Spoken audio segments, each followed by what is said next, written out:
우리 영국과 대결을 했던 인도의 마하트마 간디는 영국과 대적을 하고 나서 승리를 하고 나서 이런 귀한 말을 남겼습니다. 목표의 힘은 군사력의 힘보다 더 강하다. 목표를 세우는 것이 굉장히 중요합니다. 우리 인생에 목표가 있는 삶과 없는 삶이 굉장히 차이가 많이 나요. 우리가 1년을 시작하고 목표를 가지고 시작하는 것과 목표 없이 1년을 맞이하는 것은 큰 차이가 납니다. 그래서 우리는 목표 설정을 하루라도 빨리 하셔야 돼요.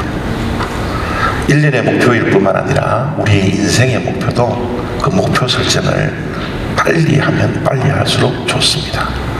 목표 설정을 해야지 우리 인생의 방향이 정해집니다. 목표 설정을 하지 않으면 우리 인생에 방향이 없어요. 방향이 없다는 것은 우왕좌왕할 뿐이에요. 방황할 뿐입니다. 그렇기 때문에 우리가 인생을 살아가는 동안 목표 설정, 이 방향 설정을 하는 것이 너무너무 중요해요. 여러분, 방향 설정, 목표 설정을 하지 못하면 어떤 삶들을 살아갈 수밖에 없나 그러면요, 제가 예를 하나 들도록 하겠습니다. 한국의 학생들이 이제 등교를 해서 지각을 하지 않고 학교를 가야 되는데요, 어느 날 학생이 지각을 한 거예요. 그래서 선생님이 지각을 한 학생에게 왜 지각을 했느냐고 물어봤습니다. 그 지각한 학생이 학교에서, 집에서 학교를 등교하는 그 시간에 길을 걸어가고 있는데 한 사람이 동전 500원을 잊어버려서 그것을 막 찾고 있더래요. 그것을 보고서 너무 측은한 마음에 자기가 찾아주겠다고 이렇게 찾다가 500원 동전을 발견하게 된 겁니다. 그 500원짜리 동전을 발견하게 되었는데 순간적으로 욕심이 생겨지더래요. 저걸 내가 가져야 되겠다. 그래서 500원의 주인이 보지 못하도록 발로 콕 눌러놓고 이제 그 주인이 갈 때까지 계속 기다리다가 결국은 뭐예요? 지각했다라는 거예요. 여러분, 목표를 상실하고요, 방향을 정하지 못하는 인생이 열심히는 살고 있지만 꼭 500원을 밟고 자기가 무엇을 향하여 가야 되는지, 무엇을 향하여 걸어가야 되는지를 새까맣게 까먹고 눈에 있는 것, 욕심대로 그 500원 주우려고 살아가려고 하는 그 아이와 같은 삶일 수 있다는 거예요. 그렇기 때문에 우리가 목표를 정하는 것이 너무너무 중요합니다. 그런데 여러분, 목표 설정하는 것보다 더 중요한 것이 있어요. 목표를 설정하지 않으면 인생의 방향도 잃어버리고 우왕좌왕할 수밖에 없는 참 어리석은 삶을 살아갈 수밖에 없지만, 이 목표를 정하는 것보다 훨씬 더 중요한 게 있어요. 그것이 뭐예요? 목적의식입니다.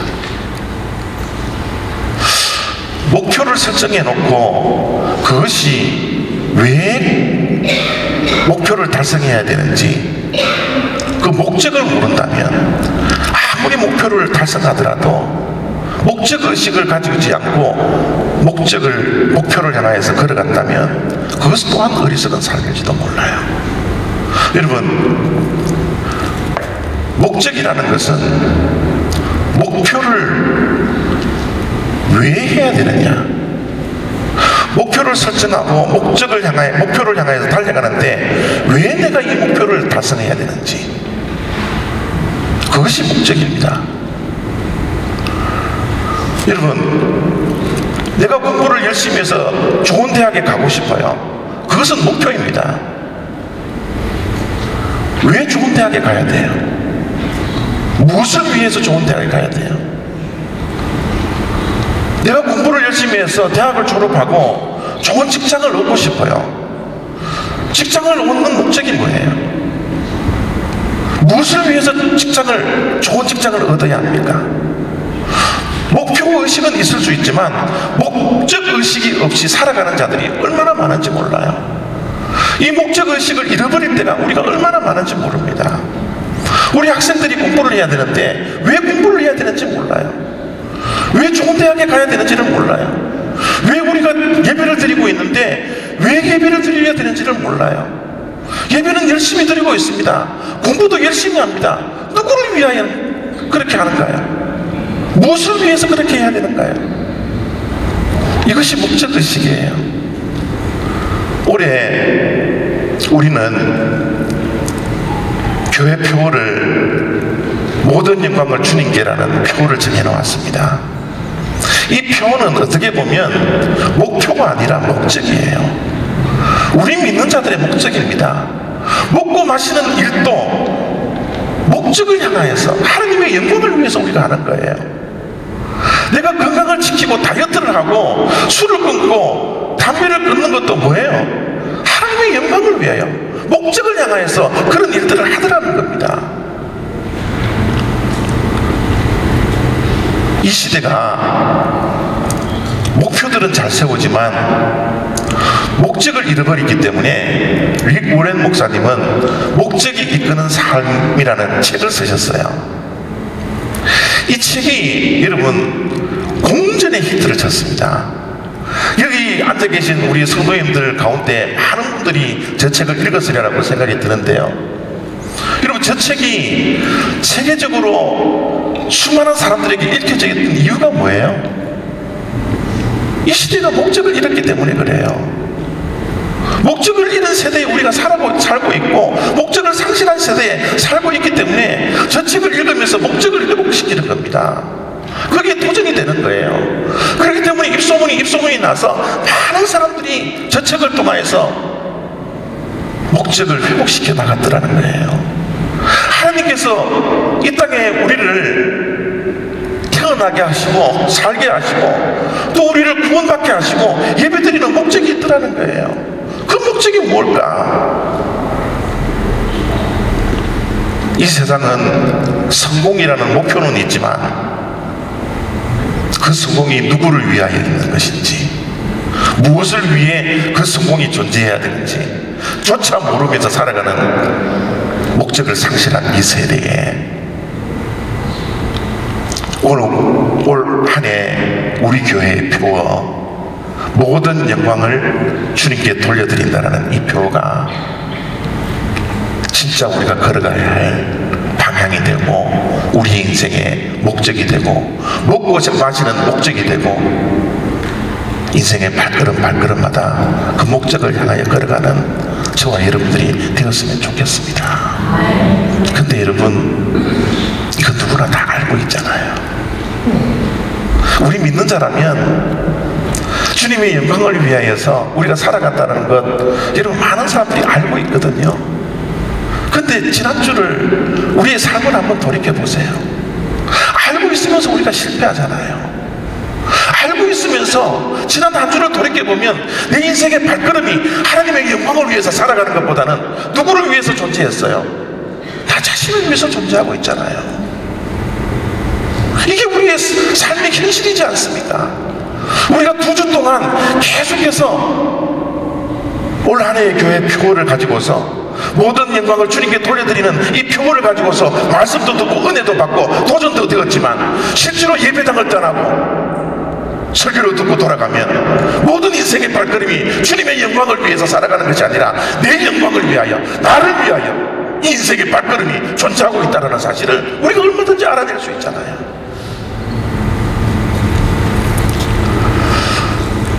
오늘 본문 말씀은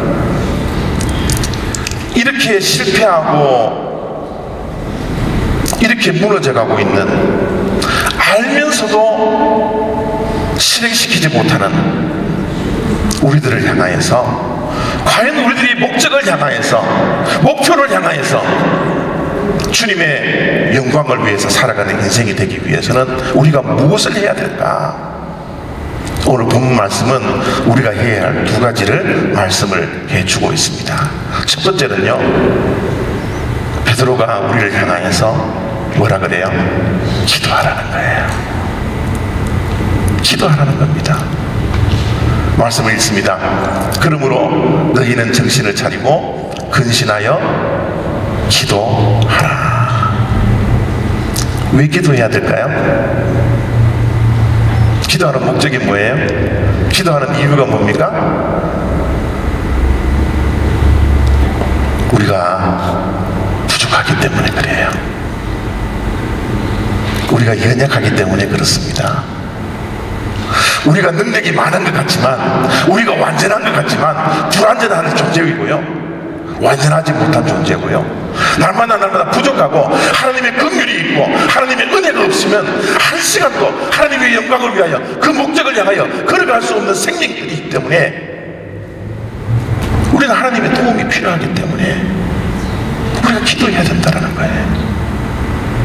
여러분, 내 의지로, 내 능력으로, 내 힘으로 하나님의 영광을 위해서 살아가겠다 순간순간마다 다짐하고 걸어가 분들 몇 시간 지나면 우리는 무너져요.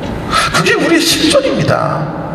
하나님의 도움이 없이는 이 목적을 향하여 걸어갈 수 없어요. 하나님께서 우리를 도와주시지 아니하고 하나님께서 은혜를 베풀어 주시지 아니하면 등교하기 전에 그 보잘것없는 그 500원짜리 그거 얻으려고 여러분 내가 어디를 향하는지도 모른 채 그거 꼭 밟고 열심히 꼭 밟고 그것이 전부인 것처럼 살아가는 것이 우리들의 삶일 뿐이라는 사실입니다. 얼마나 어리석어요. 등교하러 가는 사람이 500원짜리 그 동전에 겨목이 되어서 그거 꼭 밟고 있는 그런 삶이 얼마나 어리석습니까? 하나님이 도와주시지 않으면 그것이 지금 우리의 마음속에는 웃음이 있지만 비웃음이 있지만 그게 우리의 현실이고 우리의 삶이라는 겁니다. 목적을 상실해버려요. 그렇기 때문에 우리가 기도하는 겁니다. 우리가 부족하기 때문에, 우리가 연약하기 때문에, 믿음대로 살아갈 수 없기 때문에, 하나님의 말씀대로 순종하며 살지 못하기 때문에 하나님의 도움을 빌리는 거예요. 나를 불쌍히 여겨 주셔서 하나님의 힘으로 살아갈 수 있도록. 그래서 우리의 신앙생활 가운데 이 기도가 얼마나 중요한지 몰라요. 그래서 여러분, 베드로는 기도를 하라고 할 때 단순하게 기도를 하라는 말을 하지 아니하고 뭐라 그래요? 정신을 차려서 기도하라는 겁니다.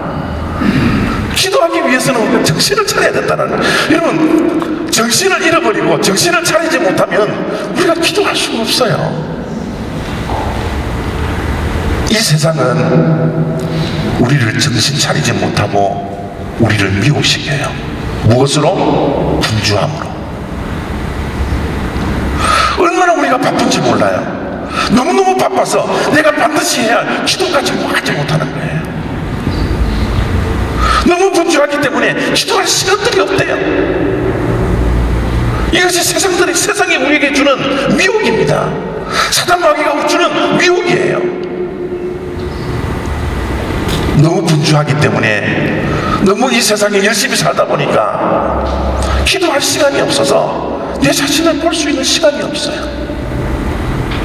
내 자신을 정확하게 보면 내가 얼마나 부족한 인간인지, 내가 얼마나 연약한 인간인지 분명히 알 수 있을 텐데, 세상이 나를 너무 분주하게 해서 내 자신을 볼 수 있는 시간이 없기 때문에 내가 기도하지 않고 살아가도 되는 것처럼 그런 어리석은 모습으로 살아가요. 우리가 얼마나 분주하면요, 너무 분주한 것 때문에 우리의 영적 생활이 얼마나 나태해진지는 몰라요. 얼마나 게을러져 있는지 몰라요. 분주함이 우리를 더욱더 영적으로 나태하게 하고 게으르게 만든다는 거예요. 기도하지 않고 얼마든지 살아갈 수 있지 않느냐? 하나님의 말씀 없이도 얼마든지 살아갈 수 있지 않느냐? 너 힘 아직 있으니까, 너 가진 것 있으니까, 너 능력 있으니까, 너 배운 것 있으니까, 너 쌓았던 스펙들이 있으니까 하나님 의지하는 것보다 눈에 보이는 것 그것도 의지하라고.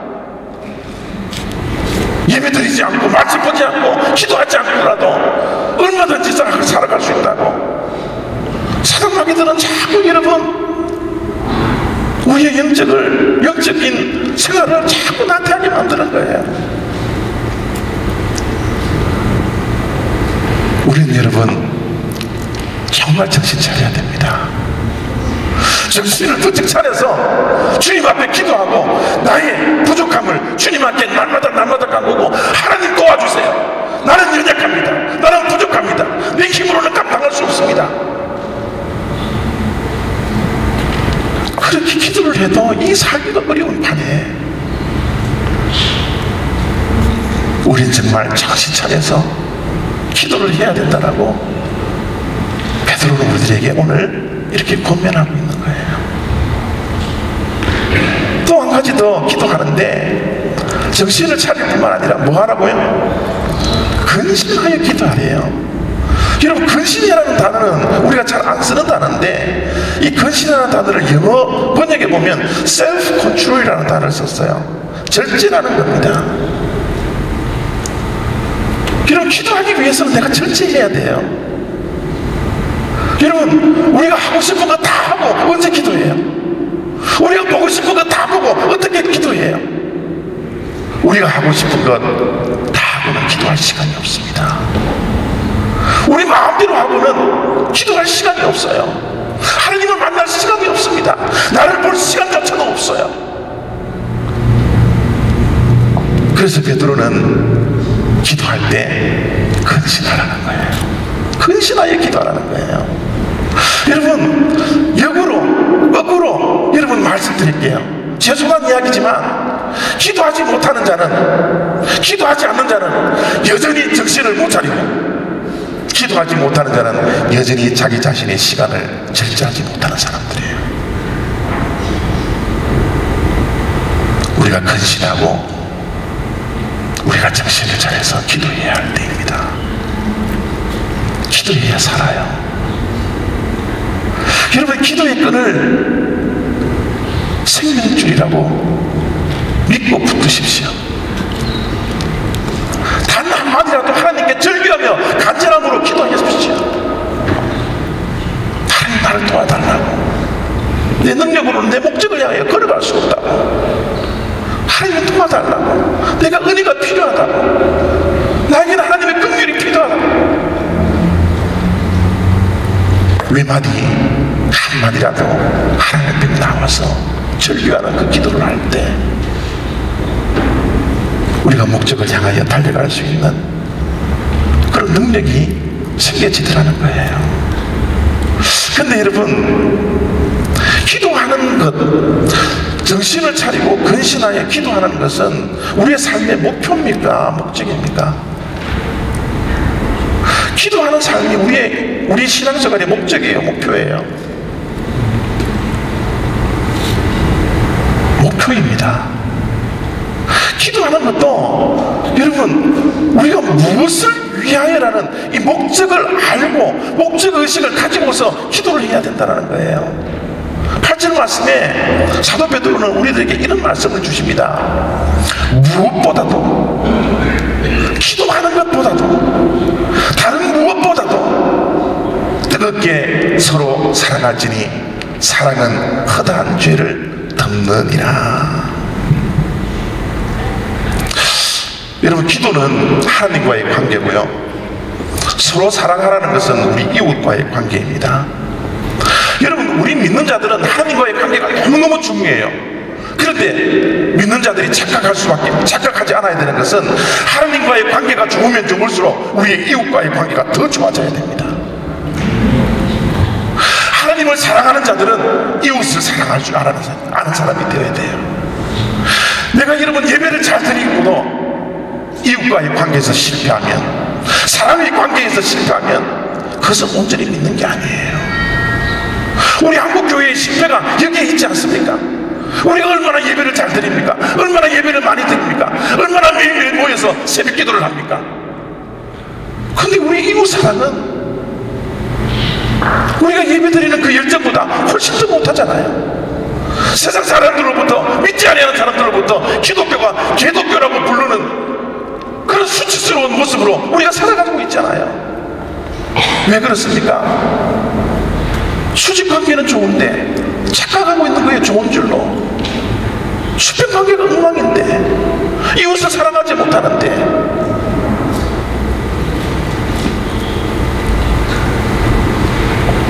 오늘 사도 베드로는 이 사랑을 하라 그랬대요.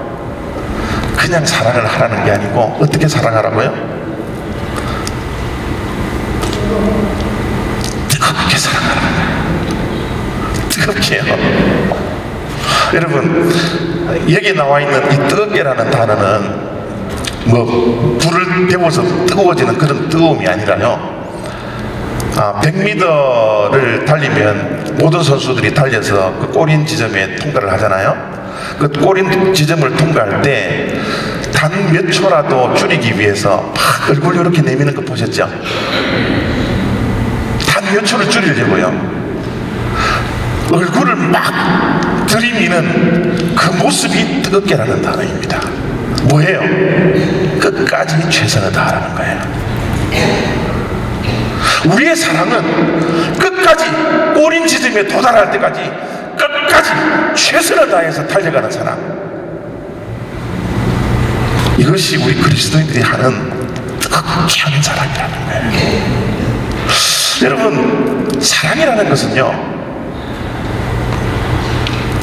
받은 만큼 나누어주는 거예요. 받은 만큼 나누어주는 것이 사랑입니다. 여러분, 우리가 부모님으로부터 사랑을 많이 받고 자라야 되거든요. 부모님에게로부터 성장할 때 사랑을 많이 받고 자란 아이들은 성장해서 어른이 되어서 이웃을 사랑하는 것이 불편하지 않아요. 부모님의 사랑을 받지 못하고 자란 사람들은 어른이 되어서 성장해서 아내를 사랑하고 남편을 사랑하고 이웃을 사랑하는 것이 불편합니다. 생소해요. 왜요? 받은 사랑이 없기 때문에. 나누어줄 사랑이 없는 거예요. 부모님에게 많은 사랑을 받은 사람들은 사랑을 하지 말라고 그래도 사랑을 할 수 있는 자색 능력이 이 안에 가득 차 있습니다. 그런데 여러분, 우리 세대를 한번 가만히 들여다보십시오. 우리 세대가 부모님으로부터 충분히 사랑을 받으면서 자란 세대들이에요? 아니에요.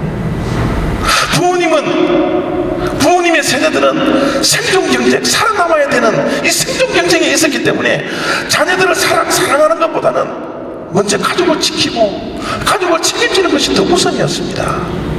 그래서 자녀를 사랑해 줄 수 있는 시간이 없어요. 그런 롤 모델도 없었고요. 그 충분치 못한 사랑을 받았던 우리들, 이제 결혼을 해서 사랑을 하려 그러니까 받은 사랑이 없기 때문에 충분히 사랑을 하지 못하는 거예요. 여러분, 이 충분히 사랑을 받지 못한 사람들은 사랑을, 비어있는 이 사랑의 탱크를 채워야 되는데, 이제 우리가 사랑을 채워야 할 그 대상이 누가 되어야 합니까? 하나님이에요. 온전하신 하나님의 사랑을 이제 우리는 비어있는 사랑의 탱크에 채워놔야 합니다. 그럴 때 하나님께 받은 이 사랑을 우리는 나누어 줄 수가 있는 거예요. 최선을 다하여 꼬린 지점에 목적지에 가는 그 순간까지, 마지막까지 달려가는 그 마음으로, 그 최선으로 우리가 사랑할 수 있는 것은 하나님의 사랑을 우리가 받아야 된다는 거예요. 여러분, 하나님의 사랑을 받지 않고 우리가 어떻게 이웃을 사랑할 수 있어요? 우리의 사랑의 탱크가 비어 있는데요.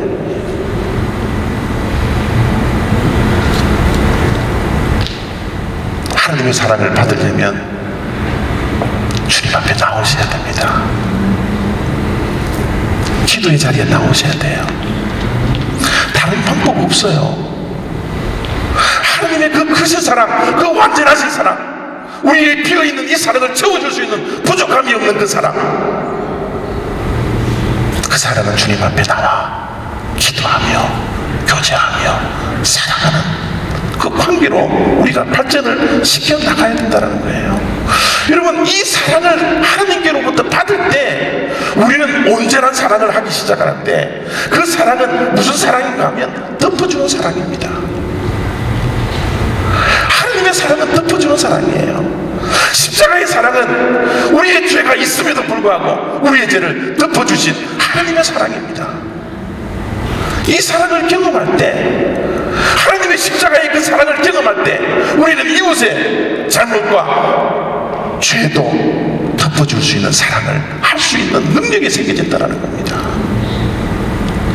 덮어준다고 해서 무조건 방관하고 곧 있는 것도 없는 것처럼 하라는 그런 말씀이 아니에요. 덮어준다는 것은 더 주어내지 않는다는 거예요. 돌아다니면서 광고하지 않는다는 겁니다. 하나님은 우리의 죄악을 알고 있음에도 불구하고 광고하지 않아요. 우리의 죄악을 더 주어내지 않습니다. 십자가의 사랑으로 다 덮어버리는 거예요.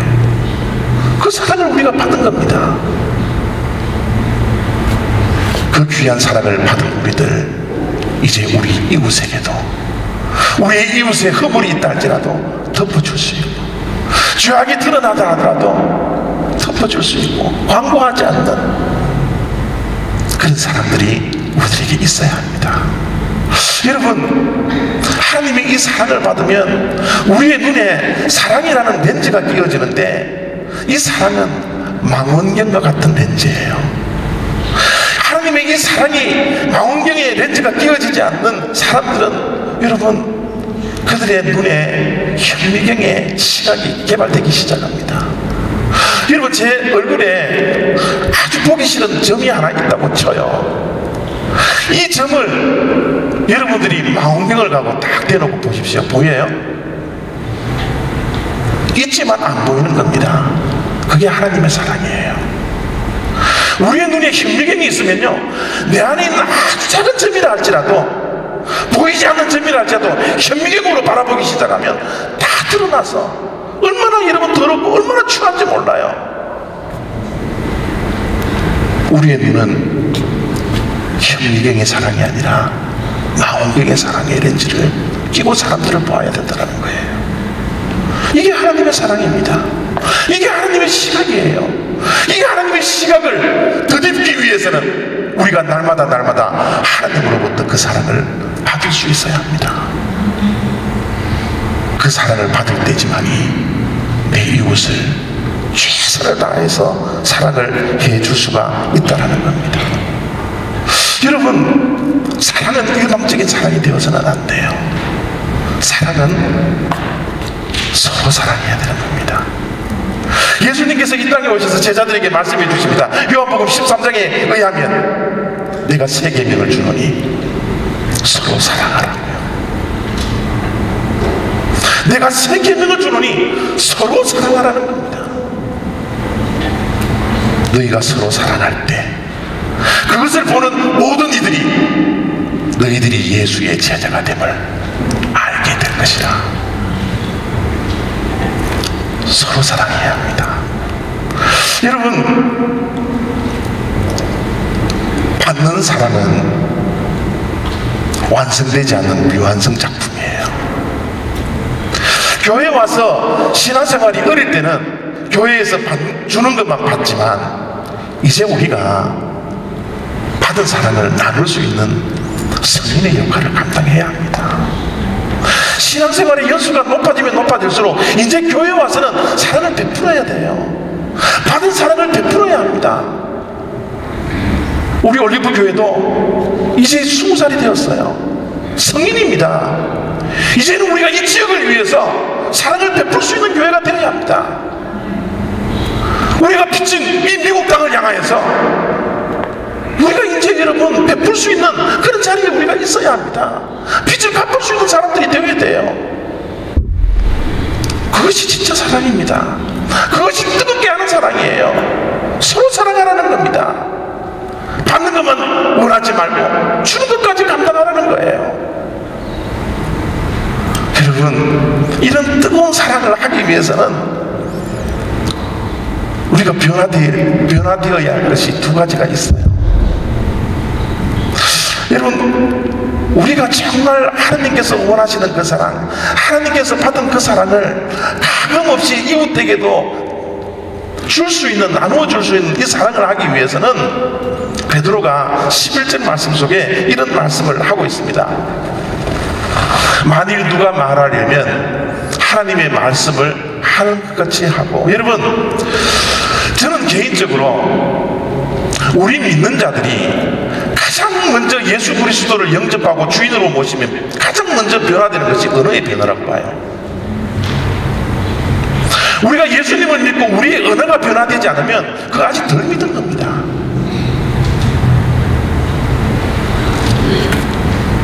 우리 그리스도인의 언어는요, 하나님께서 말씀하시는 것 같이 우리의 언어가 바뀌어져야 합니다. 하나님이 우리들에게 어떤 말씀을 해주세요? 우리의 마음을 상처를 남기시는 말씀을 하십니까? 하나님께서 우리의 마음을 여러분 뒤집어버리는 그런 말씀을 하십니까? 아니에요. 하나님의 말씀은 생명의 말씀입니다. 하나님의 말씀이 있는 곳은 죽은 자도 살리는 그 놀라운 역사의 말씀. 우리 믿는 자들의 언어가 죽음의 언어가 아니라 생명의 언어로 바뀌는 그 놀라운 변화가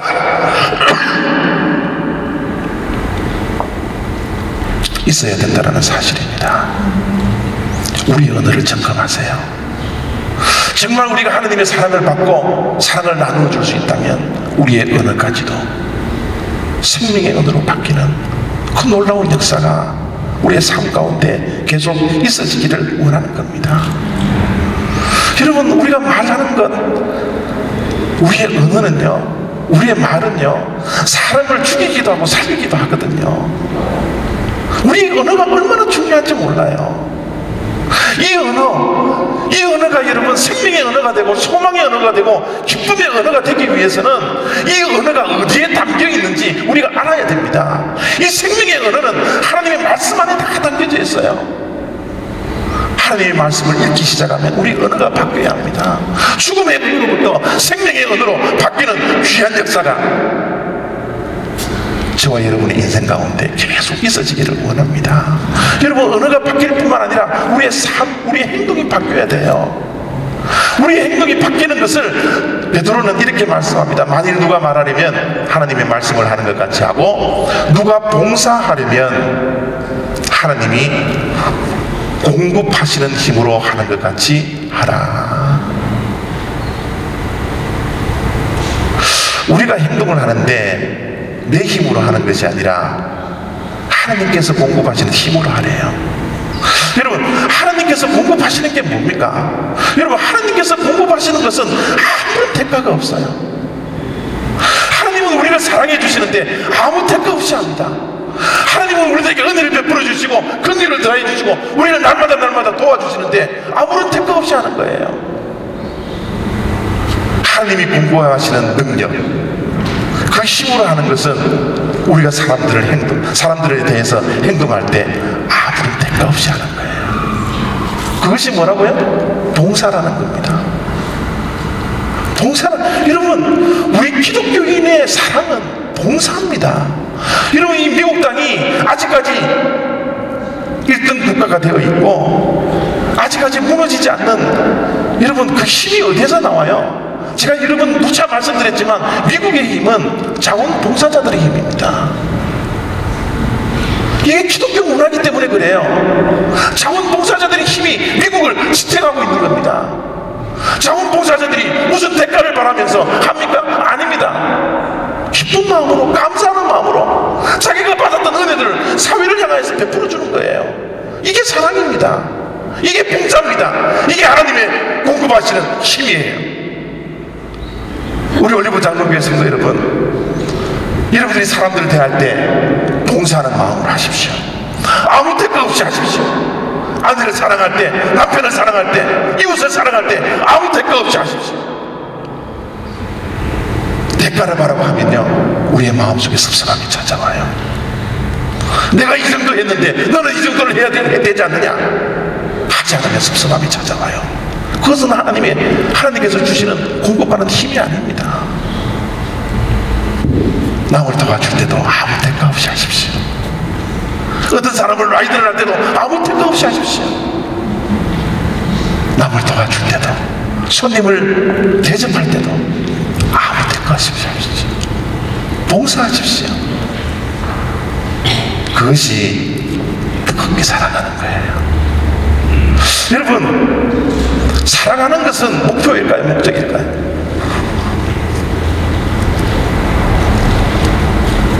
기도가 사랑을 위해서 존재한다면 사랑은 무엇을 위해서 존재합니까? 우리가 왜 사랑하고, 왜 봉사하고, 왜 섬기고, 왜 뜨겁게 사랑해야 되나요? 이 모든 것이 하나님께 영광을 돌려드리기 위함이에요. 마지막 말씀 보십시오. 하나님이 공급하시는 힘으로 하는 것 같이 하라. 이는 범사에 예수 그리스도로 말미암아 하나님이 영광을 받으시게 하려 함이니. 여러분, 우리의 모든 삶의 발걸음은 모두가 하나님께 영광입니다. 다음 주에 마지막으로 하나님께 영광을 돌려드리는 것이 얼마만큼 가치가 있는 것인지 제가 마지막으로 말씀을 드리겠지만, 우리 인생의 발걸음 한 걸음은 다 하나님께 영광을 위한 거예요. 이 목적을 여러분 2013년도에 회복하기를 바랍니다. 이 목적 설정을 분명히 하시기를 바랍니다. 그래서 정말 내 인생이 방황하지 않냐, 내 인생이 우왕좌왕하지 않냐, 그 목적을 향하여 인생의 발걸음을 힘차게 걸어갈 수 있는 저 여러분의 인생들 다 되시기를 부탁드립니다. 기도하겠습니다.